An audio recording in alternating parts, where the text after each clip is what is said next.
በአዲስ አበባ ዳውንታውን ላይ የሚሰራ አንድ ሃይ ራይዝ ቢልዲንግ ፕሮጀክት እንደ ሲቪል ኢንጂነር ዲዛይን እንድታደርጉ ቢሰጣችሁና ዊንድ ሎድ ካልኩሌሽን ስትሰሩ የትኛውን ቴራይን ካታጎሪ ትጠቀማላችሁ ይላል። በ2017 ኤዲት ኤግዛም ላይ የተጠየቀ ጥያቄ ነው። እስኪ ይህን ጥያቄ አብረን እንስራው። ሉክ ቴራይን ካታጎሪን እንግዲህ ዊንድ ሎድ አናሊሲስ ስንሰራ አንዱ በጣም ኢምፖርታንት የሆነ ክራይቴሪያ ነው። ይህንን ደግሞ የምናገኘው በአዲሱ ኢቢሲኤስ ኮድ ሲኤስ 145 ላይ ነው። እንደምታዩት ቴራይን ካታጎሪ ብሎ በአምስት ካታጎሪዎች ይከፍላቸዋል። ካታጎሪ 0 1 2 3 4 ብሎ ስለ እያንዳንዱ ካታጎሪ እናንተ እዚህ ላይ ማንበብ ትችላላችሁ።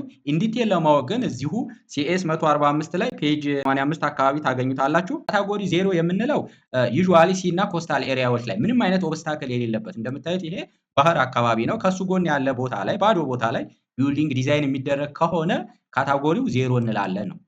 ሁለተኛው ካታጎሪ ወይም ካታጎሪ 1 የምንለው ደግሞ በሌክ እና በጣም ኔግሊጂብል የሆነ ቬጂቴሽን ያለበት ቦታ ላይ ነው። እዚህ ጋር እንደምታዩት አብዛኛው ቦታ ባዶ መሬት ነው። ትንንሽ ዛፎች ወይም ቁጥቋጦ የሚመስሉ ነገሮች ያሉበት ቦታ የሚሰራ ከሆነ ቴራይን ካታጎሪ 1 እንላለን ማለት ነው። የተወሰነ ቬጂቴብል እና ወይም ትሪዎች እና ቢልዲንጎች ያሉበት ቦታ ነው። እዚህ ፒክቸሩ ላይ እንደምታዩት የተወሰኑ ዛፎች አሉ።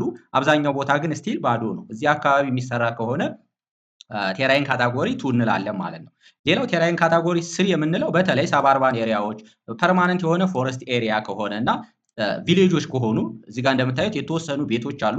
ዴንሲቲው እየጨመረ ነው የሚሄደው ማለት ነው። ከላይ እንደምታዩት ምንም ዴንሲቲ አልነበረም፣ አሁን እየጨመረ ነው። ወደ አርባን ኤሪያነት እየተጠጋን ነው ማለት ነው። የዚህ አይነት ብዙ ቢልዲንጎች ያሉበት በተለይ ሰባርባን ኤሪያ የወረዳ ከተሞች አነስ ያሉ ቪሌጆች ከሆኑ ቴራይን ካታጎሪ 3 እንላለን ነው።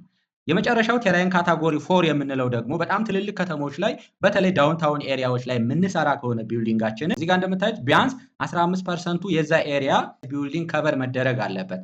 አቬሬጅ ሄይቱ ቢያንስ 15 ሜትር እና ከዛ በላይ መሆን አለበት። እዚህ ጋር እንደምታዩት በጣም ዴንስ የሆነ ብዙ ህንፃዎች ያሉበት ቦታ ከሆነ ፕሮጀክታችን የሚሰራው ቴራይን ካታጎሪ 4 እንላለን ማለት ነው። ስለዚህ በእኛ ጥያቄ መሰረት እኛ የተጠየቅነው የአዲስ አበባ ዳውንታውን ላይ የሚሰራ ነው ሃይ ራይዝ ቢልዲንግ ነው። የትኛውን ካታጎሪ ትጠቀማላችሁ ነው ለዊንድ ሎድ አናሊሲስ ያለ። በጣም ቀላል ነው። አሁን ባልኳችሁ መሰረት የአዲስ አበባ ዳውንታውን የሚባሉት ቢዝነስ ኤሪያዎች ብዙ ኮሜርሻል ቢልዲንጎች ያሉበት ኤሪያ ነው። ለምሳሌ ልደታ አካባቢ ሊሆን ይችላል፣ ብሔራዊ አካባቢ፣ ቦሌ 22 የመሳሰሉ ኤሪያዎች የአዲስ አበባ ዳውንታውን ኤሪያዎች ናቸው። ስለዚህ እነዚህ አካባቢ የሚሰራ ከሆነ ክላሲፋይ ማድረግ ያለብን ቴራይን ካታጎሪ 4 ላይ ነው ማለት ነው። መልሳችን ቢ ነው የሚሆነው ማለት ነው። ሌሎች በርከት ያሉ ጥያቄዎችን አውቶቲፕስ ዩቲዩብ ቻናላችን ላይ ማግኘት ትችላላችሁ። እንደዚሁም ኤዲት ኤግዛም ላይ የሚመጡትን 17ቱንም ኮርስ ሙሉ ቱቶሪያል autotips.com ላይ አፕላይ አድርጋችሁ እስከ ፈተናው ድረስ መጠቀም ትችላላችሁ።